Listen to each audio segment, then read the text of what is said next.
तो नमस्कार मेरे प्यारे दोस्तों। आज से हम लोग स्टार्ट कर रहे हैं फिजिक्स की कक्षा 10 की नई क्लासेस, जिसमें पहले चैप्टर का नाम है प्रकाश का परावर्तन तथा अपवर्तन। उसी टॉपिक का आज हम लोग का पहला क्लास है, तो आइए क्लास हम लोग स्टार्ट करते हैं। देखिए, सबसे पहला हेडिंग है, चूंकि प्रकाश चैप्टर का नाम है प्रकाश का परावर्तन तथा अपवर्तन, तो सबसे पहले हमको जानना है कि प्रकाश क्या होता है। तो देखिए, प्रकाश जो होती है, प्रकाश एक प्रकार की ऊर्जा है जो हमारे आंखों को संवेदित करती है, जिससे हम वस्तुओं को देख पाते हैं। यहाँ पे नोट करने वाली बात है, यहाँ पे एक शब्द लिखा हुआ है, संवेदित करती है, ठीक है ना। अर्थात इसका मतलब ये हुआ कि हमारे आंखों को जो प्रकाश होती है वह ताकत प्रदान करती है, वो शक्ति प्रदान करती है, जिसके कारण हम वस्तुओं को देख पाते हैं। अगर हम कभी रात में अगर हम कहीं बैठे हो और अचानक में लाइट बंद कर दिया जाए, ठीक है, और अगर क्या हो, लाइट बंद कर देंगे तो हमको फिर से वो वस्तु दिखाई नहीं देती है। कोई भी वस्तु हमको दिखाई नहीं देती है, चाहे हमारे बगल का दीवार हो, कोई आदमी हो या कोई वस्तु हो, हमें दिखाई नहीं देती है। लेकिन जैसे ही लाइट को हम ऑन करते हैं तो वस्तु हमको दिखाई देने लगती है। इससे हमें यह पता चलता है कि बिना प्रकाश के हम किसी भी वस्तु को हम देख नहीं सकते। इसलिए हम ये कह रहे हैं कि जो प्रकाश है वो हमको, प्रकाश के द्वारा ही हम वस्तुओं को देख पाते हैं। लेकिन क्वेश्चन ये आपके दिमाग में आ रहा होगा कि प्रकाश को हम ऊर्जा क्यों कहते हैं। तो देखिए, प्रकाश को हम ऊर्जा क्यों कहते हैं, क्योंकि देखिए ऊर्जा क्या होता है, कार्य करने की क्षमता को हम ऊर्जा कहते हैं। लेकिन हम जो प्रकाश है वो हमको दिखाई नहीं देती है। प्रकाश जो होती है वो अदृश्य होती है। प्रकाश जो होती है, प्रकाश अदृश्य होती है, लेकिन फिर भी अदृश्य होते हुए भी वो बहुत सारे कार्य कर सकती है, और कार्य करने की क्षमता को ही तो हम ऊर्जा कहते हैं, ठीक है ना। तो इसलिए हम प्रकाश को एक प्रकार की ऊर्जा है ये हम कहते हैं। प्रकाश एक प्रकार की ऊर्जा है जो हमारी आंखों को संवेदित करती है, और हम उसके द्वारा वस्तुओं को हम देख पाते हैं। रट्टा मारने की बिल्कुल जरूरत नहीं बाबू, प्रकाश के कारण ही हम वस्तुओं को देख पाते हैं, ठीक है ना। आगे चलते हैं, जो हमारे आगे का जो टॉपिक है, इसके जो हट के जो टॉपिक है वो है हमारा प्रकाश के गुण, ठीक है ना। वेरी मोस्ट इंपॉर्टेंट क्वेश्चन है ये। आपको 2 नंबर परीक्षा में, 2 नंबर में या 3 नंबर में अक्सर पूछते रहता है। अक्सर पूछता है कि प्रकाश के 4 गुण बताइए, या प्रकाश के 2 गुण बताइए, या इस प्रकार से क्वेश्चन आता है कि निम्न में से प्रकाश का गुण है, ऐसे एक क्वेश्चन दे देगा और लिख देगा निम्न में से प्रकाश का गुण है, जिसमें से कुछ ऑप्शन देंगे, आपको सही ऑप्शन पे आपको लगाना रहता है, यानी बहुविकल्पी प्रश्न दिए जाते हैं। तो इस प्रकार से भी क्वेश्चन आते रहते हैं, ठीक है ना। बात समझ में आई। तो इसलिए हम प्रकाश के गुणों का अध्ययन करेंगे। सबसे पहला जो गुण होता है वो होता है, जो प्रकाश होती है वह सीधी रेखा में चलती है, या इसको आप और अच्छे से कह सकते हैं, प्रकाश सीधी रेखा में गमन करती है। कहने का तात्पर्य है कि अगर प्रकाश जो है, अगर हम एक टॉर्च लेते हैं, ठीक है ना, एक टॉर्च लेते हैं, और उस टॉर्च में अगर प्रकाश जो है, अगर यहाँ से चलना स्टार्ट की है, तो ऐसा नहीं है कि जो प्रकाश जब चलेगी तो इसका मन कर दिया तो यहाँ पे ऐसे मुड़ के थोड़ा सा चल गए, या फिर रास्ते में कोई यहाँ पे घर है, यहाँ पे कोई घर है, फिर हम इसमें टकराएंगे नहीं, हम ऐसे करके ऐसे जाएंगे, ऐसे मुड़ के जाएंगे, ऐसा नहीं होता है। प्रकाश जो होती है वो हमेशा एक सीधी रेखा में गमन करती है, ठीक है ना। वो अपने मर्जी के अनुसार किसी भी, बिना किसी अवरोध के, बिना किसी चिकने सतह के या बिना किसी माध्यम को बदले कभी भी प्रकाश मूर्ति नहीं है, वो सीधी रेखा में ही चलती है, ठीक है ना। अगला गुण है जो बाबू, वह है प्रकाश निर्वात में भी चल सकती है। देखिए, निर का मतलब होता है, यहाँ पे दिखाई दे रहा है आपका निर, ठीक है ना। निर का अर्थ होता है नहीं, और वात का मतलब होता है रास्ता, यानी जहां पे किसी भी प्रकार का कोई रास्ता न हो उसे हम कहते हैं निर्वात, किसी भी प्रकार का कोई माध्यम न हो। अब आप पूछेंगे कि माध्यम क्या होता है सर, तो देखिए, माध्यम जो होता है जिसमें प्रकाश चल सकती है, जैसे कि वायु हो गया, वायु में प्रकाश चल सकती है, जल हो गया, जल में प्रकाश चल सकती है, ठीक है ना। फिर क्या नाम है, प्रकाश, कांच हो गया, पारदर्शी कांच हो गया, उसमें भी प्रकाश चल सकती है। ये सारे प्रकाश के चलने के माध्यम होते हैं। लेकिन कई सारी ऐसे तरंगे होती हैं जिनको चलने की एक माध्यम की आवश्यकता होती है, एक माध्यम की आवश्यकता होती है। जैसे कि ध्वनि होती है, आप स्पेस में चले जाएं, अंतरिक्ष में चले जाएं, तो वहां पे प्रकाश को चलने के लिए किसी भी माध्यम की आवश्यकता होती है।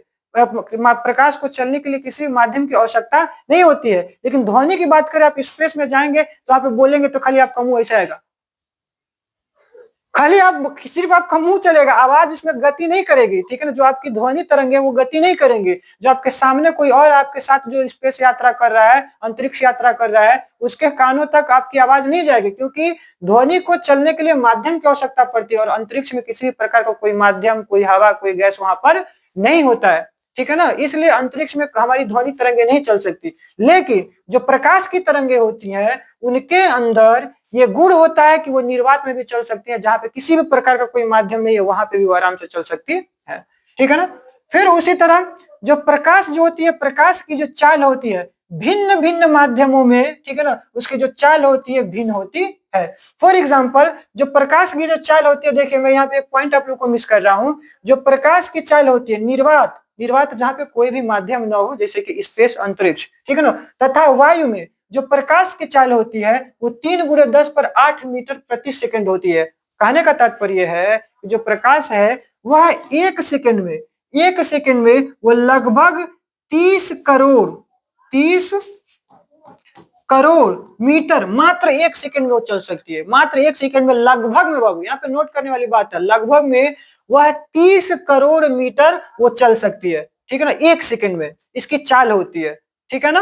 तो जो प्रकाश होती है वो 1 सेकंड में 30 किलोमीटर, 30 मीटर, किलोमीटर नहीं 30 मीटर ये चल सकते हैं। इसकी जो स्पीड होती है वो 3 × 10⁸ मीटर प्रति सेकंड की चाल होती है, ठीक है ना। लेकिन ये वायु अथवा निर्वात में होती है, या तो वायु में इतना स्पीड से चल सकती है या तो निर्वात में, निर्वात और वायु में लगभग समान चाल होता है। लेकिन ये अलग अलग माध्यम है, जैसे कि मान लीजिए वायु है, ठीक है ना, वायु है, ठीक है ना, वायु से ये चली गई जल में, ठीक है ना, जल में चली गई, या फिर चली गई ये कांच में, ठीक है ना, कांच में चली गई। इसमें जो प्रकाश का जो माध्यम होता है, इसमें जो प्रकाश की चाल होती है वो अलग होती है। एग्जाम्पल के तौर पर मैं बात करूं, वायु जो देख रहा है इसमें प्रकाश की चाल 3 × 10⁸ मीटर प्रति सेकंड है। लेकिन अगर यही प्रकाश एक कांच में चल रहा है, जैसे कि मान लीजिए ये कांच है, ठीक है ना, ये कांच है, इसमें अगर प्रकाश चल रही है, इसमें जो प्रकाश की जो चाल होती है वो लगभग में 2 × 10⁸ मीटर प्रति सेकंड होती है, ठीक है ना। यानी कि ये प्रकाश, अब देखिए कांच में इसकी जो माध्यम बदला, माध्यम भिन्न है बाबू, तो प्रकाश की चाल भी भिन्न हो गई कि नहीं हो गई, अर्थात भिन्न भिन्न माध्यम में प्रकाश की चाल भिन्न भिन्न होती है। फिर उसी तरह अगला जो गुण होता है, प्रकाश विद्युत चुंबकीय तरंग होता है। कहने का तात्पर्य है जब प्रकाश की जो तरंगे होती हैं जब वो चलती हैं तो उनके साथ विद्युतीय क्षेत्र भी चलता है और साथ में क्या नाम है, चुंबकीय क्षेत्र भी चलता है। यानी वो ये दोनों क्षेत्रों को अपने साथ वो लेकर चलती हैं। विद्युत चुंबकीय तरंग होते हैं, जब हम आपको विद्युत पढ़ाएंगे तो उसमें विद्युत चुंबकीय तरंग के बारे में भी थोड़ा सा पढ़ाया जाएगा, ठीक है ना।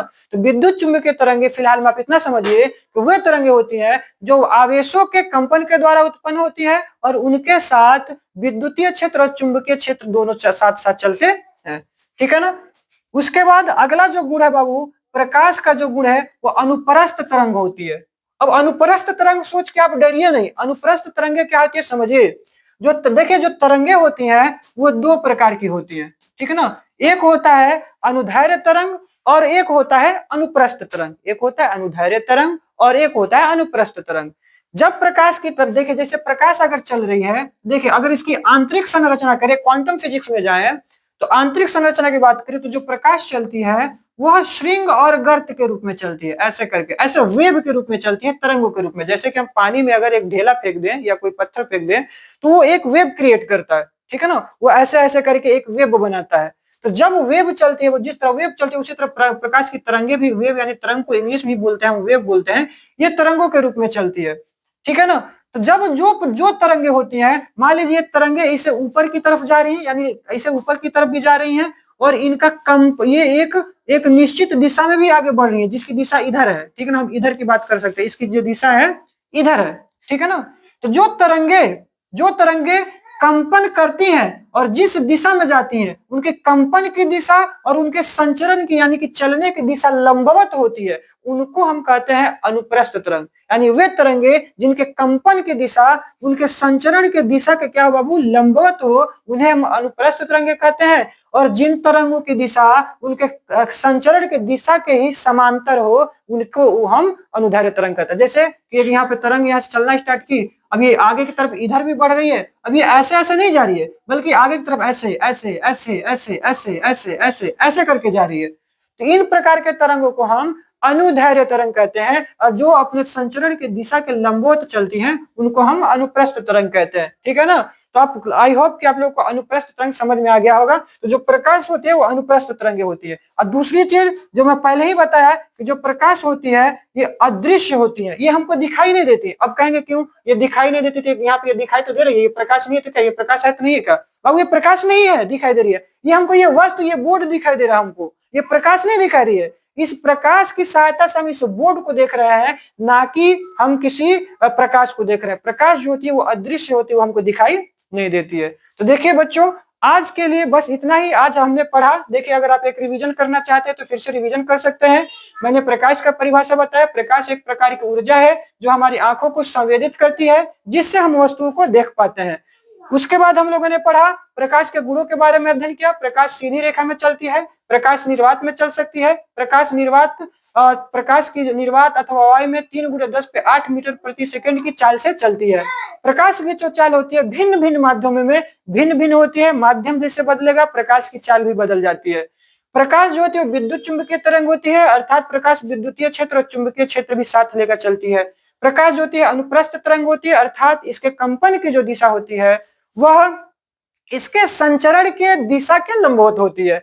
सबसे लास्ट प्रकाश अदृश्य होती है, ठीक है ना, ये हमको दिखाई नहीं देती है। तो आज का अगर टॉपिक आप लोगों को समझ में आ गया हो तो जो ये वीडियो है इसको आप जरूर से जरूर लाइक कर दीजिएगा। और इस वीडियो में किसी भी प्रकार का आपको कोई डाउट हो, कोई शंका हो, इसमें कमेंट करके आप हमसे पूछ सकते हैं। हम प्रयास करेंगे कि आपके कमेंट को पढ़ें और उस आपके शंका के निवारण करें। और इस चैनल को अगर ये वीडियो आपको पसंद आया है और इस क्लास को आप, चूंकि पहला क्लास था, अगला क्लास भी अगर देखना चाहते हैं तो आपको जाहिर सी बात है कि आपको इस चैनल को सब्सक्राइब करना पड़ेगा। तो आप इस चैनल को सब्सक्राइब कर दीजिए। और हाँ देखिए, ज्ञान जो होता है वो बांटने से बढ़ता है, इसलिए ज्ञान बांटने के लिए इस वीडियो को अपने दोस्तों के साथ शेयर भी जरूर करिए।